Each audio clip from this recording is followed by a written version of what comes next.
السلام عليكم ورحمة الله وبركاته.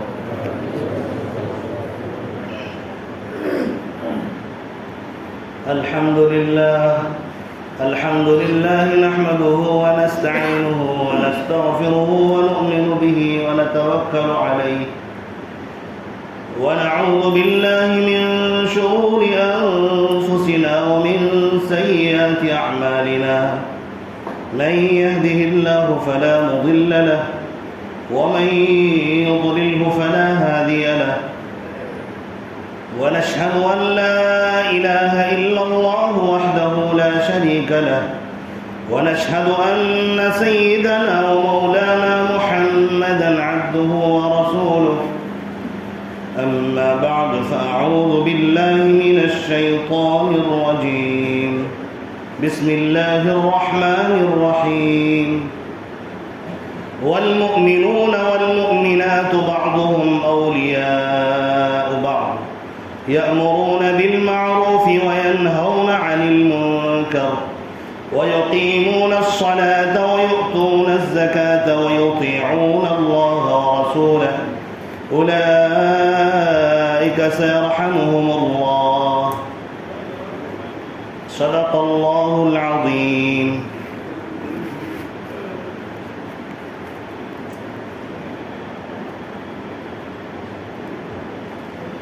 جا زندگی مدینہ سے جھونکے ہوا کے لا، جا زندگی مدینہ سے جھونکے ہوا کے لا، شاید کہ حضور خفا ہے منع کے لا. کچھ ہم بھی اپنا چہرے باطن سوار لیں، کچھ ہم بھی اپنا چہرے باطن سوار لیں، ابو بکر سے وہ آئینہ عشق و وفا کے لا. آج دنیا مسلمہ پہ بہت ہی تنگ ہو گئی، آج دنیا مسلمہ پہ بہت ہی تنگ ہو گئی، فاروق اعظم کے دور کے وہ نقشے اٹھا کے لا. جن سے گناہوں نے ہمیں محروم کر دیا، جن سے گناہوں نے ہمیں محروم کر دیا، عثمان کے وہ زاویے شرم و حیا کے لا. مغرب کی گلیوں میں مارا مارا نہ پھر اے گدائے علم، دروازہ علم سے خیرات جا کے لا. میرا واجب الاحترام بزرگوں اور بھائی اور اسلام کے غیور فرزندوں، اللہ تبارک و تعالیٰ نے ہم سب کو نہایت قیمتی زندگی عطا فرمائی ہے. اللہ تبارک و تعالیٰ کا احسان اور کرم ہے کہ اللہ تبارک و تعالیٰ نے ہم سب کو ایمان کی دولت سے نوازا اور موت تک کے لیے اللہ تبارک و تعالیٰ نے ہمیں موقع عنایت کیا کہ ہم اپنے اللہ کو راضی کر لیں. ایک اللہ تبارک و تعالیٰ کو ناراض کرنے کا راستہ ہے اور ایک راستہ اللہ تبارک و تعالیٰ کو راضی کرنے کا ہے. ایک راستہ جو اللہ کو راضی کرنے کا ہے وہی راستہ شیطان کو ذلیل کرنے کا ہے. اچھی طرح سمجھیے، جو راستہ اللہ کو راضی کرنے کا ہے وہی راستہ شیطان کو ذلیل کرنے کا ہے. اور نفس جو ہمیں غلط چیزوں کی طرف دعوت دیتی ہے اس کو بھی ذلیل کرنے کا ہے. اور جو راستہ اللہ کی ناراضگی کی طرف لے کر جاتا ہے وہی راستہ شیطان کو خوش کرنے کا راستہ ہے. آج ہم میں سے اکثروں نے، ظاہر ہے کہ کون یہ چاہتا ہے کہ اللہ کو ناراض کرے اور شیطان کو خوش کرے؟ کوئی نہیں چاہتا. لیکن ہمارے اعمال اور کردار ایسے ہیں کہ ہم شیطان کو خوش کرنے میں لگے ہوئے ہیں اور اللہ کو ناراض کرنے میں لگے ہوئے ہیں. ہمارے لیے اس سے بدترین عمل اور کیا ہو سکتا ہے کہ ہم اپنے رب کو راضی کرنے کے بجائے شیطان کو راضی کر رہے ہیں، اپنے نفس کو خوش کرنے کے چکر میں لگے ہوئے ہیں. نفس جو کہتا ہے اس کے مطابق عمل کر لینا ہے، چاہے حلال ہو یا حرام ہو، چاہے غلط ہو یا صحیح ہو، جھوٹ ہو سچ ہو، اس سے کوئی مطلب نہیں ہے. من میں آیا ہے کر لینا ہے. یہی راستہ شیطان کا راستہ ہے. شیطان ہمیں جہنم کی طرف بلا کر جاتا ہے، جہنم کے راستے کی دعوت دیتا ہے جہاں دہکتی ہوئی آگ ہے، قبر میں عذاب میں گرفتار ہونے کی طرف ہمیں بلاتا ہے کہ ہم ایسے اپنے آپ کو بدعمالیوں سے، برے کاموں سے ایسے گندا کر لیں، ایسے اپنے آپ کو گندا کر لیں کہ اللہ ناراض ہو جائے اور اللہ ہمیں عذاب کے حوالے کر دے۔ لیکن اللہ تبارک و تعالی ہم تمام کو، ایک ایک انسان کو جنت کی طرف بلاتا ہے، اور اللہ تبارک و تعالی سلامتی کے گھر کی طرف بلاتا ہے۔ اسی کو اللہ تبارک و تعالی نے قرآن میں کہا واللہ یدعو الی دار السلام ویہدی من یشاء الی صراط مستقیم۔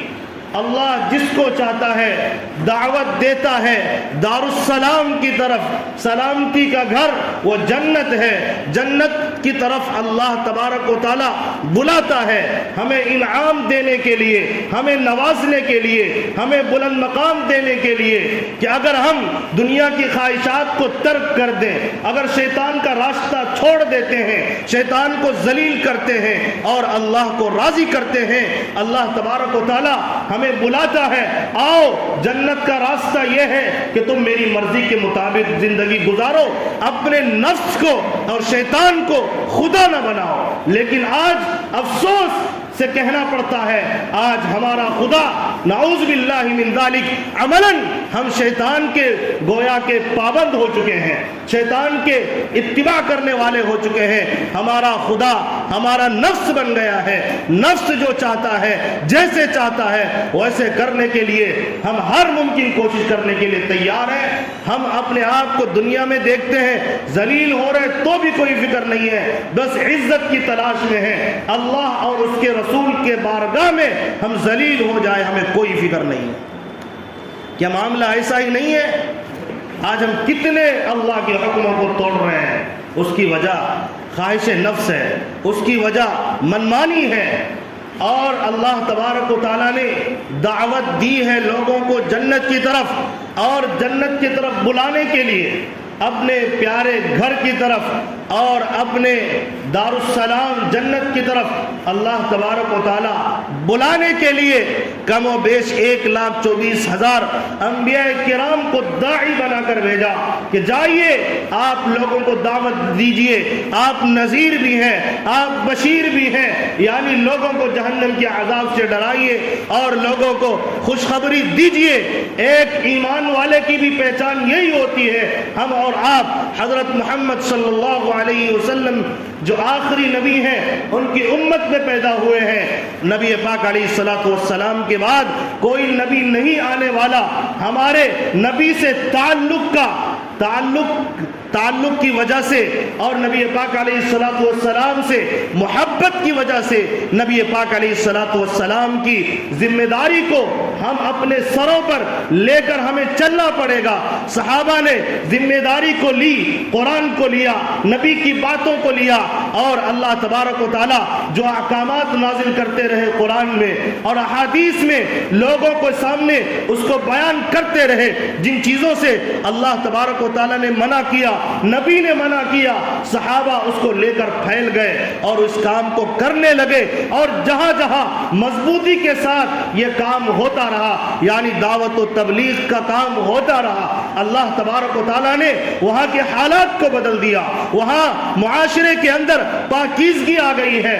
آج معاشرہ ہمارا گندا ہو گیا، معاملات ہمارے گندے ہو چکے، اخلاق ہمارے بگڑ گئے۔ اس کی ایک وجہ یہ ہے کہ ہم اپنی ذمہ داری کو بھول چکے ہیں۔ ہم سمجھتے ہیں میری ذمہ داری یہ ہے، میں انسان ہوں، پیٹ کے لیے میں رات دن محنت کر سکتا ہوں، بیوی بچوں کو پالنے کے لیے رات دن محنت کر سکتا ہوں نہیں بلکہ مجھے کرنا پڑے گا، میرے لیے ضروری ہے۔ تو یاد رکھیے ہمارے لیے یہ بھی ضروری ہے ہم اپنے ایمان کو بھی بچائیں، لوگوں کے ایمان کو بھی بچائیں، اس کی فکر کریں۔ اس کی فکر یہی ہے ہم بھی داعی بنے، ہم بھی مبلغ بنے۔ اللہ تبارک و تعالیٰ نے داعی کا مطلب کیا ہوتا ہے؟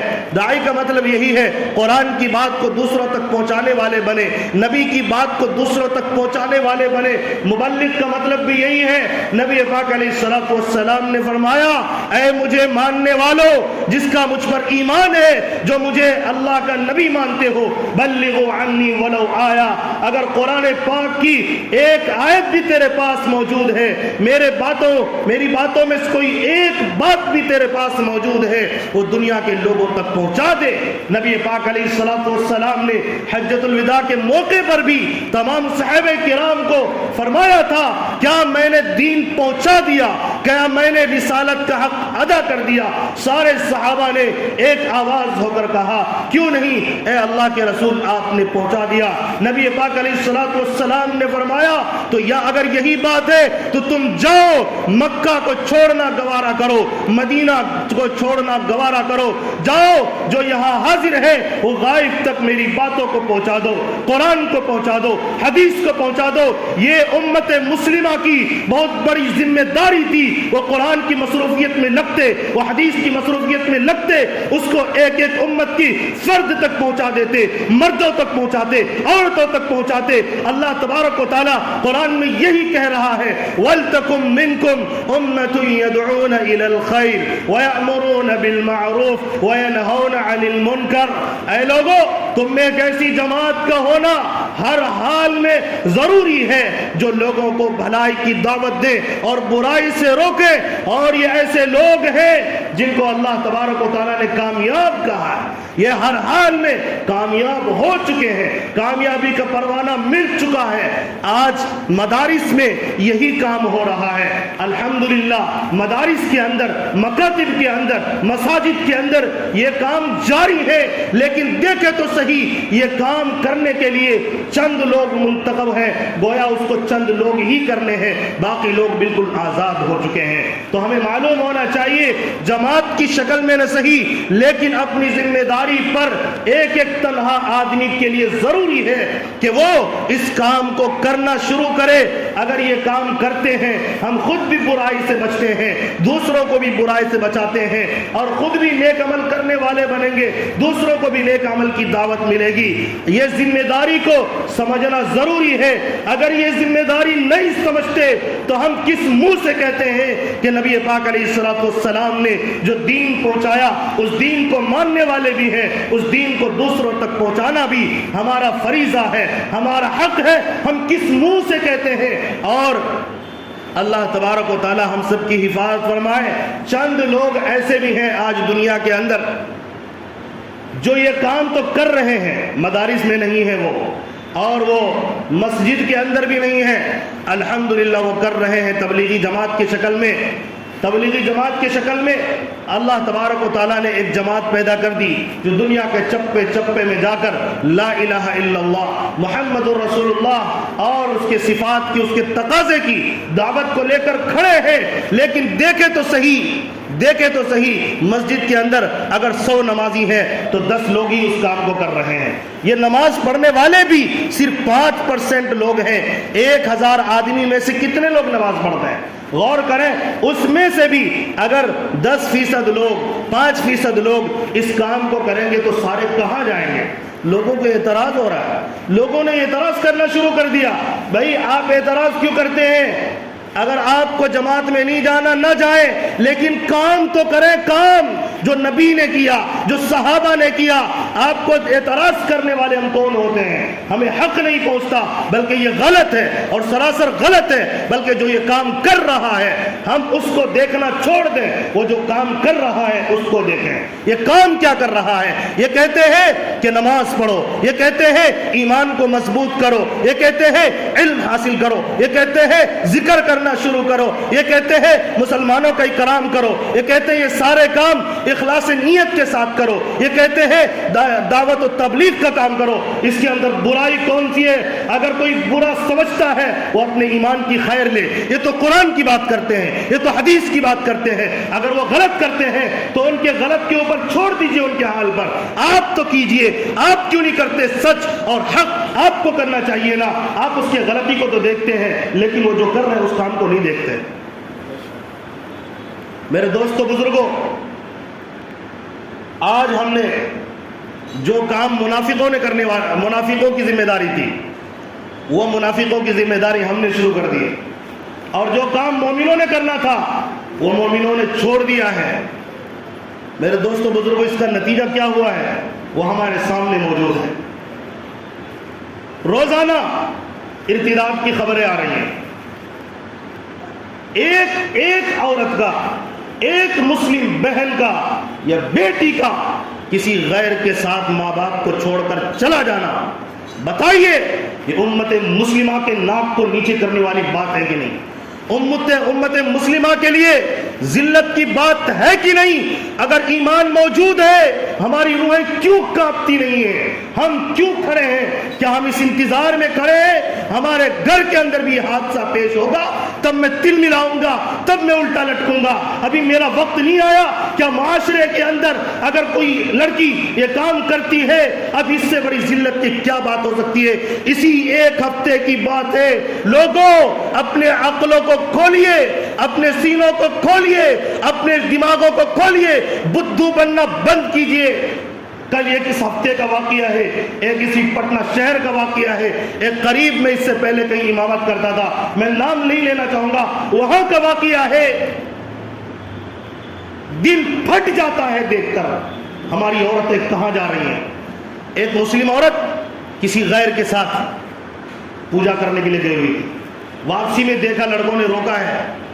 یہ پٹنہ شہر کا واقعہ ہے۔ ذلیل ہونے کے لیے اور کیا چاہیے؟ اور کہتے ہیں چھپائیں گے کس چیز کو؟ اب کون سی چیز چھپانے کے لیے رہ گئی ہے؟ ہم علم پڑھنا نہیں چاہتے، ہم قرآن پڑھنا نہیں چاہتے، ہم دین کا کام کرنا نہیں چاہتے، دنیا کے سارے کام کی ذمہ داری اپنے سروں پر لے کر گھوم رہے ہیں، پوری دنیا کو سر پہ اٹھا لیا اور رات بھر مرتے جیتے اسی میں ہیں، اور ہمیں کہتے ہیں کہ ہماری ناک کٹ گئی، اب ہم کیا کریں؟ ہم کیوں نہیں کر سکتے؟ پہلے یہ کیوں نہیں ہوتا تھا؟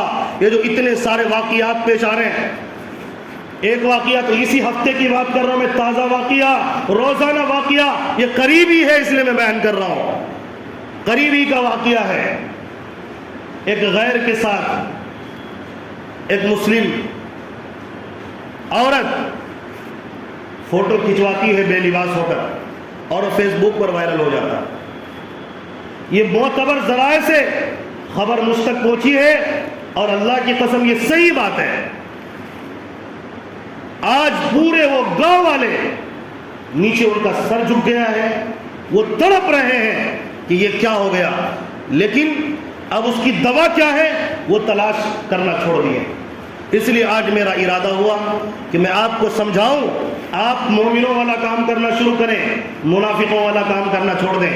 اب میں آپ کو بتاتا ہوں منافقوں کا کیا کام ہے۔ منافقوں کا کیا کام ہے؟ والمنافقات والمنافقون بعضهم من بعض، یہ قرآن میں اللہ تعالیٰ نے 10ویں بارے میں کہا، یأمرون بالمنکر وینہون عن المعروف، کہ یہ ایسے بدترین لوگ ہیں کہ یہ منکر کی دعوت دیتے ہیں، فحش چیزوں کی دعوت دیتے ہیں، غلط چیزوں کی دعوت دیتے ہیں۔ کیا آج ہم لوگوں کو حرام خوری کی دعوت نہیں دے رہے؟ اپنے ساتھ حرام خوری کر رہے، دوسروں کو بھی شریک کر رہے ہیں۔ آجا، میں حرام کھا رہا ہوں تو بھی حرام کھا لے، میں حرام سے کما رہا ہوں تو بھی حرام سے کما لے، میں کسی سے سودی پر قرض لے رہا ہوں اور اپنے پیٹ کے اندر آگ بھر رہا ہوں، تو بھی سودی کھا لے اور تو بھی سود کھا لے، پیٹ کے اندر آگ بھر لے۔ بتائیے یہ کیا ہے؟ یہ منافقوں والی عادت ہے کہ نہیں؟ بتائیے، کیا ہم اتنے گر چکے، ہمیں پاکیزہ طریقہ حلال رزق ہمیں پسند نہیں ہے کہ ہم گندگی کھائیں گے؟ جس طرح خنزیر کھانا حرام ہے، اسی طرح سود کھانا حرام ہے، یاد رکھیے گا۔ کیا کوئی گوارا کرے گا خنزیر کا گوشت کھانا؟ نہیں کر سکتا، تو وہ حرام کھانے پر کیوں تلا ہوا ہے؟ اگر کوئی حرام کاری کر رہا ہے، میں اس کی عام مثال دیتا ہوں۔ کوئی بندہ فلم دیکھتا ہے موبائل میں، دوسروں کو شیئر کرتا ہے، گانا دیکھتا ہے دوسروں کو شیئر کرتا ہے، یہ منافقت نہیں تو اور کیا ہے؟ یہی تو منافق کر رہے ہیں، فحش باتوں کی دعوت دیتے ہیں اور اچھی باتوں سے روکتے ہیں۔ یہی کام ہم کر رہے ہیں۔ ہمارے نوجوانوں اور کتنا اپنی آنکھوں کو گندا کرو گے؟ کیا ہماری بہو بیٹیاں ہمارے لیے عزت نہیں ہے؟ اور جو بھی ہو، کوئی بھی عورت عزت ہوتی ہے، اس کی عزت کرنا ہماری ذمہ داری ہے۔ آئے اس کے جسم کو دیکھنا، دوسروں تک پہنچانا آپ کو اچھا لگتا ہے؟ یہی کام رہ گیا ہے کہ ہم یہی کام کرتے رہیں اور کوئی کام نہیں بچا ہے؟ شرم کریں اور ڈوب مریں. اللہ کے سامنے توبہ کرنے کی ضرورت ہے. ہم یہ کون سا کام کر رہے ہیں منافقوں والا, اور چاہتے ہیں کہ اللہ کی مدد آئے. یاد رکھیے گا, اگر اس برائی کو ہم نے نہیں چھوڑا, یعنی کہ لوگوں کو برائی کی دعوت دینا اور بھلائی سے روکنا, اور بھلائی سے روکا کیسے جاتا ہے؟ اگر کوئی کہتا ہے نماز کا ٹائم ہو گیا, نماز کو چلو, تو یہ شیطان بن کے روکتا ہے, ارے بعدیں پڑھ لینا, چلو کیا ہے, پھر پڑھ لیں گے, پہلے یہ کام کر لیتے ہیں. وہ تو خود نہیں پڑھ رہا, وہ تو خود نماز نہیں پڑھ رہا, اب دوسروں کو بھی روک رہا ہے. کوئی قرآن پڑھنے کی بات کرتا ہے, ابھی کہے کے لیے پڑھے گا بھائی, بعدیں پڑھ لینا, چلو ابھی یہ کام کر لو. کیا ضرورت ہے یہ سب کرنے کی؟ اس کی کوئی ضرورت نہیں ہے. جب بوڑھا ہو جائیں گے پھر نماز ہی پڑھ لینا, پھر جو چاہے کر لینا. کوئی حج کرنا چاہتا ہے, ارے ابھی تو بلڈنگیں بنانا ہے, یہ سب باقی ہے, یہ سب کر لو, خوب گناہ کر لینا, پھر آخر میں جا کے توبہ کر لینا. کیا اللہ تبارک و تعالیٰ نے یہ ذمہ داری لے رکھی ہے ہماری اور آپ کی کہ ہم خوب گناہ کریں, اور اس کے بعد گناہ کرنے کے بعد اس بھروسے پر رہیں کہ ہم حج کر لیں گے, ابھی خوب عیاشی کر کے پیسے اڑا دو. کیا ہم جانتے ہیں کہ ہمیں حج نصیب ہو جائے گا مرنے سے پہلے؟ ہو سکتا ہے بھائی ہم مر جائیں. یہ شیطان ہمیں پٹیاں پڑھاتا ہے, لوگ ہمیں روک رہے ہیں, خواہشات ہمیں روک رہے ہیں, وہی کام کر رہے ہیں. یہ منافقوں والا کام ہے. منافق سے بدترین اس زمین پر کوئی نہیں ہو سکتا. منافقت سے نکلنے کی ضرورت ہے. اور مومنوں کا کام کیا ہے؟ مومنوں کا کام ہے والمؤمنون والمؤمنات بعضهم اولیاء بعض. مومنوں کا کام یہ ہے ایک دوسرے کے دوست ہوتے ہیں, لیکن ہم لوگ کیا بن چکے ہیں؟ دشمن بن چکے ہیں. صرف دنیا پرستی کی بنیاد پر محبت رہ گئی ہے. کوئی چائے پلا دیا, کوئی کھانا کھلا دیا, بس اسی کے ہم دیوانے ہیں. کوئی آپ کو دین کی طرف دعوت دینے کے لیے جا رہا ہے, وہیں سے راستہ بدل لیتے ہیں, وہی آ گیا تبلیغ والے آ گئے, مولانا آ رہے ہیں, آپ نکل جاؤ, ہٹ جاؤ ادھر سائڈ سے. کیا بدترین بتائیے. یعنی کہ پیٹ کے لیے, مال کے لیے ہم اتنے گر چکے ہیں. اچھے لوگوں کا ساتھ ہم نے چھوڑ دیا اور برے لوگوں کا ہم نے دامن اس لیے پکڑ لیا کہ آپ کو مال کھلاتے ہیں. یہ مال کام آنے والی چیز ہے کیا؟ اگر نیک لوگوں کی صحبت اختیار کرتے, نیک لوگوں کی باتوں کو سمجھتے, تو یہ حشر نہیں ہوتا.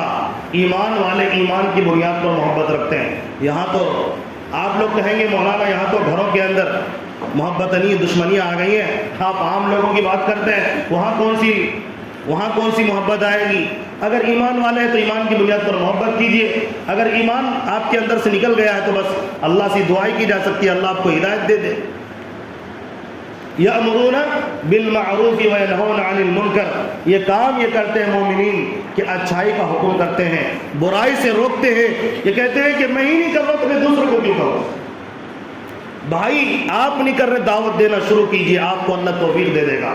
اگر کوئی برا کر رہا ہے اس کو برا کرنے سے روکیے, اللہ آپ کو توفیق دے دے گا, آپ برائی سے بچ جائیں گے.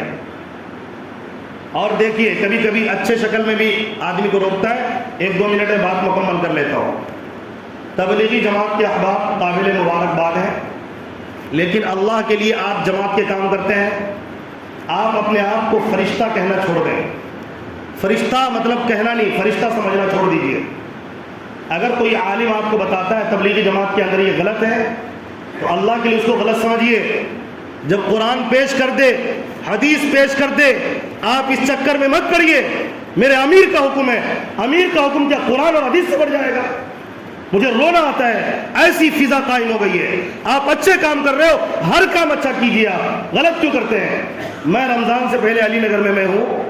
رمضان سے پہلے میں لوگوں کو کہا, تبلیغی جماعت کے احباب کو, اب دیکھیے گا رکاوٹ کیسے بنتا ہے شیطان. میں نے کہا کہ میرے گھر میں لوگوں کو جوڑیے, عورتوں کو جوڑیے. رمضان سے پہلے میں تھوڑا بیان کر دوں گا, ان کا مزاج بنے گا, نیکیاں کریں گے. تو یہ کیا کہتے ہیں, نوری مسجد سے پوچھ کے آؤں گا. اور نوری مسجد میں کیا کہا گیا؟ نہیں ابھی اس طرح کی کوئی فضا نہیں بنانی, مشورہ کریں گے, نظام الدین سے پوچھ کے آئیں گے. یہاں مرتد بننے ہیں, یہاں روزہ رکھنے کا وقت آ گیا ہے. روزہ ہو سکتا ہے کہ کسی کوئی بیان سن کے روزہ رکھنا کیا شروع کر دے جو روزہ نہ رکھنے والی ہو. کیا پتا جو نمازوں کی پابند نہ تھی اب بن جائے. اب آپ جائیے گا مرکز میں, پوچھ کے آئیے گا کہاں لکھا ہوا ہے بھائی. آپ کو دعوت پہنچانا ہے, مردوں تک بھی عورتوں تک بھی. مشورے کی کون سی ضرورت پیش آ گئی ہے جب خطیب موجود ہے؟ عالم سے بہتر بھی کوئی دین کی بات کر سکتا ہے. کہتے ہیں چلا 4 مہینے کی عورت. میں نے ابھی کہا تھا, اس ہفتے کو چند لوگوں نے بات کر لیا. اتوار کے دن جو ہے گھر میں جو سچائی بتا رہا ہوں, گھر میں بات کرنے کی طے ہو چکی ہے آپس میں. جو تبلیغی جماعت کے احباب ہیں وہ خوشی سے تیار ہیں کہ ٹھیک ہے بھائی اتوار کے دن لوگوں کو آپ کے گھر میں جوڑیں گے, آپ دین کی بات کریں گے. فضا بن گئی. اب یہ لوگ مشورے میں کیا کہہ رہے ہیں, نہیں چلتے نوری مسجد سے پوچھیں گے. میں نے آج صبح میں پوچھا ذمہ داروں سے, کیا بنا؟ میں نوری مسجد میں پوچھا تھا, نہیں وہ کہہ رہے ہیں کہ جس کا عشرہ لگا ہوا ہوگا, جس کا چلہ لگا ہوا ہوگا, اسی کے گھر میں مستورات کا اجتماع ہوگا. حد ہو گئی جہالت کی. ابے جہاں زیادہ جاہل ہے, جہاں زیادہ مردودیت ہے, اس کے گھر میں ہونا چاہیے دین کا کام. جو پہلے سے پاکیزہ ہے اس کے یہاں نہ ہو تو چلے گا. اور یہ تو قانون, یہ اپنا قانون کہاں سے لائے ہم؟ اللہ کے واسطے یہ شیطان کا راستہ ہے. شیطان رکاوٹیں بنتا ہے, شیطان آپ کو کام نہیں کرنے دے گا. یہ مشوروں کے چکروں میں الجھائے گا. آج میں کھڑا ہوں درد لے کر, میں رو رہا ہوں. اللہ کے لیے اس مصیبت سے نکلیے. عورتوں کو دین پہنچائیے. مردوں کو مسجدوں میں دین مل جاتا ہے, علماء کے پاس وہ جاتے ہیں, ان کو دین مل جاتا ہے. عورتوں کو کوئی دین سمجھانے والا نہیں ہے. مرد صبح نکلتا ہے, سوتے وقت واپس آتا ہے, وہ خود دین سے غافل ہے. وہ دور عورتوں کو کیا دین سمجھائے گا؟ ماں بیٹیوں کو کیا دین سمجھائے گا؟ یہ کالج پڑھ کر آتی ہے, یہ کیا اسکول پڑھ کر آتی ہے بچیاں, ان کو کوئی کلمہ تک پڑھانے والا نہیں ہے. اور ہم مشورہ کرنے کے چکر میں ہم نے ایک محفل سجانے کی کوشش کی ہے پردے کے اہتمام کے ساتھ. اللہ کی قسم قرآن سے یہ ثابت ہے, حدیث سے یہ ثابت ہے, پردے کے اہتمام کے ساتھ اگر کوئی معتبر عالم عورت کو خطاب کرنا چاہے وہ کر سکتا ہے. حالات کا تقاضا یہ ہے, یہ ضروری ہے. چلہ 4 مہینے لگائے ہوئے عورت کے گھر میں نہیں, ہر عورت کے گھر میں یہ ہونا چاہیے. یہ وقت کا تقاضا ہے. اگر آپ غلط سمجھتے ہیں اور اگر آپ ثابت کر دیتے ہیں یہ بات غلط ہے, مشورہ جو اوپر سے آئے گا وہ کریں گے. اگر یہ قرآن حدیث کے خلاف بات ہو گئی جو میں کہہ رہا ہوں, مجھے 100 جوتے ماریے ورنہ 100 جوتے آپ کھا لیجیے. نہیں ہے نا یہ بات, یہ اپنی شیطانی باتیں ہیں. اللہ کے لیے سمجھیے, میں کچھ دینا چاہتا ہوں, عالم کچھ دینا چاہتا ہے, کچھ پہنچانا چاہتا ہے, تو آپ کو دین کا کام کرنا ہے. طریقہ بھی نبی والا, صحابہ والا. نبی کے دور میں بھی ایسا ہی تھا, صحابہ کے دور میں بھی ایسا ہی تھا, مولانا الیاس صاحب رحمۃ اللہ علیہ کے دور میں بھی ایسا ہی تھا. بہت ساری عورتوں سب تو یہ تو جماعت تبلیغی جماعت میں جو عورتوں کا نکلنا اسٹارٹ ہوا ہے یہ تو آخر جماعت مولانا الیاس صاحب رحمۃ اللہ علیہ کے بعد یہ آخر کی بات ہے. یہ آخر کی بات ہے, نکلنا شروع ہے. تب وہ کیسے عورت میں کام کرتے ہوں گے؟ یا اس سے پہلے کا جو زمانہ تھا صالحین کا, تابعین کا, صحابہ کا, وہ کیسے کام کرتے ہوں گے؟ یہی ایک طریقہ تھا. اس طریقے کو ختم کیسے کیا جا سکتا ہے؟ اسی لیے اپنا اٹکل پچو چھوڑ دیں, دین کا کام کریں گے دین کی روشنی میں, طریقہ نبوی کی روشنی میں. اللہ تبارک و تعالی ہم تمام کو دین کی صحیح سمجھ عطا فرمائے, ہم سب کو عمل کی توفیق عطا فرمائے. آمین. وآخر دعوانا الحمدللہ رب العالمین.